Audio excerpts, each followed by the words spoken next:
Hi, so I'm Richard, the creator of the Global-Anthem system, and I thought I'd just do a little quick walkthrough how I got here. Where did it come from? What were some of the impactful things that happened? So by late September, the project has stalled, and I needed to find a different way to sort of solve the communication system.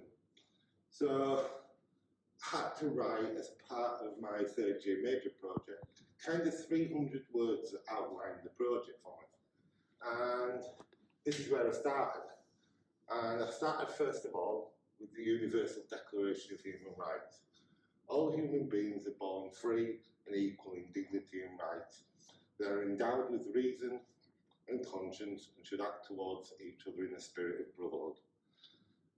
That actually comes from a 1258 poem by a Persian poet called Said.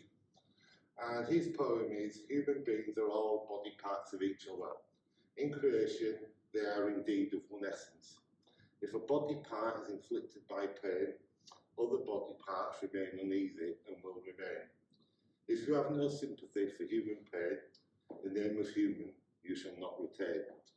And this kind of inspired me that I had to find a way that could span time and generations, because a poem that was written nearly 1,000 years ago in Persia has now become the Universal Declaration of Human Rights. So this is where I started. I need help. Yeah. 3 words that can change your life. I understand it's 2 words that can change the world. But how do we say this? How do we talk to each other? How can we make others understand? And this was the kind of start of the project. I need help. So then the next thing is, why do they need help? Yeah, what help do they need and why do they need it? So this led to a lot of research into refugees, why people leave, how they end up in the situations that they do. So that research really kind of gave me a real shock, understanding how many, that this is the largest humanitarian crisis this planet has ever seen. So the next thing is I know what I want to do, yeah, I know why I need to do it. The next problem is, how am I going to do it?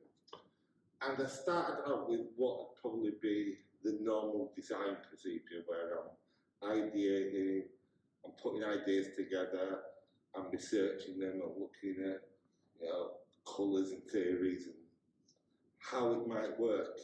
And every time I showed anything to the service users that I generated, it didn't work. A good example of this is the logos, the initial logo ideas here, where we've got this little world and fingers and things like that. And they thought it was kids' toys. And it just kept developing. Every kind of step I took was a result of 5 or 6 wrong steps. And where we ended up, by sort of early October, was I had the basics of an idea come together, but I hadn't figured out this universal method really. And then this happened. So one of the service users that I've been working with had a Ukrainian badge on. And this badge had rotated 90 degrees to that. And I recognised those 2. I recognised that symbol, but I couldn't remember what it was. So with a bit of research, I found that it's the International Code of Maritime Signal Flags. And that means kilo, I wish to communicate with you. And that was the spark, because maritime signal flags use no language, so I could use a different way. Then we started looking at different ways to communicate with sign languages. So I got an idea by this point that I was going to use sign languages, I was going to develop this. The biggest shock then was that all these different many sign languages in here, American, British, Makaton, Arabic. So all these different sign languages, and there's over 300, couldn't communicate with each other. You know, there's no universal sign language. So that led me then to start researching and looking at all the different sign languages and gone against a kind of rough selection of key words. So, you know, what words do people who are refugees and displaced, what do they need to communicate? And then looking at every single possible type of sign language I could find that communicated that. So from there, what I realised was that a lot of the gestures just weren't intuitive, i.e., you know, if I did something, you wouldn't know what it was unless I spoke the words or you understood the words. So from there, I started really ripping it down to look at the source of all these languages, which is American Plains Hand Talk. It's a Native American sign language that was used by North American and South American tribes thousands of years. Cortez's men learned it. So once I discovered that, I could see the root of a lot of this, and we started just week by week trying a gesture, turning it into a really simple line illustration. You can here see some of the original sort of prototypes, and testing it on the service users. And it worked, but each step, some things didn't, some things did. And the project kept developing. So the next thing was to really start refining the words. What are the key, most important words that need to be part of this? And put them on the board, and we just kept trying, testing. These are the ones that we felt were important, but maybe not as important as these. And constantly, I'm bringing service users, I'm bringing police, I'm bringing lifeboat, I'm bringing support workers, and I'm asking them, is this word important? Is it important enough? You know, and could we replace it? For example, bleeding, yeah, is important, but I can use hurt. Yeah. Like is important, but I could use love. Yeah. And this is how we slowly ended up with the 36 keywords. Now, a really key part of the project was the colours. I needed to tell the story, but also differentiate between the first words to teach, the second and the third.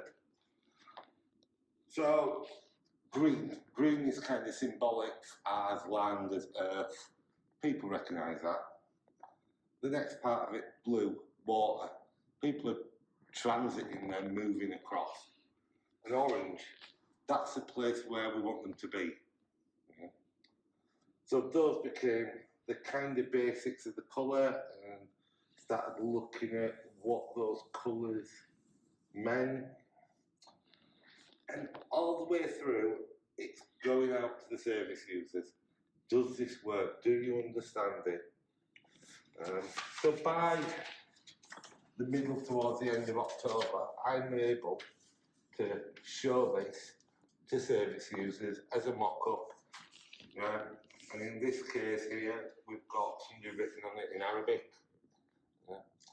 This is the point then when I was asked to work with the Afghan lady who had not been able to communicate, and that really influenced it, because I started to understand how important it was with things like the colours, the layout, how they read.